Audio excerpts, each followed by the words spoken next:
family who lost their brother to a hit-and-run driver 3 weeks ago can finally start to find closure. Deputies say they've tracked down the man responsible for hitting a bicyclist and leaving him to die. News 13's Catherine Mazzone is in the Newsplex with more. Catherine? Well, Alex, investigators say with no witnesses and few clues, answers in this case could have easily slipped through the cracks. But last night, they found the man who did it, not far from the scene of the crash.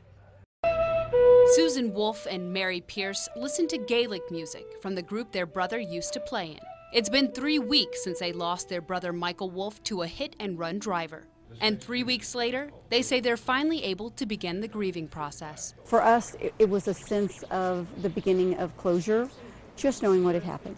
Just last night, they got a call from investigators who told them they had found the man responsible for their brother's death. It's 21-year-old Shiloh Sapp of Stanley, New Mexico. But instead of anger, the two felt sympathy for the young man. We talked about it afterwards and thought what it must be like for a 21-year-old man to have his whole life ahead of him affected by what's happened.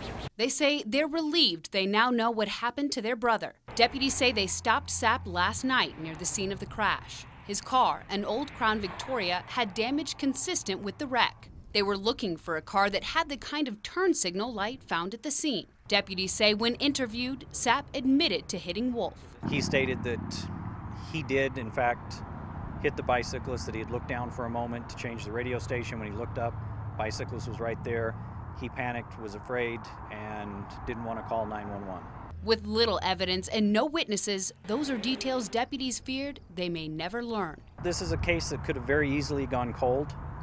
So to actually have a suspect in custody and the person responsible behind bars, I mean, that's a huge win for all of us.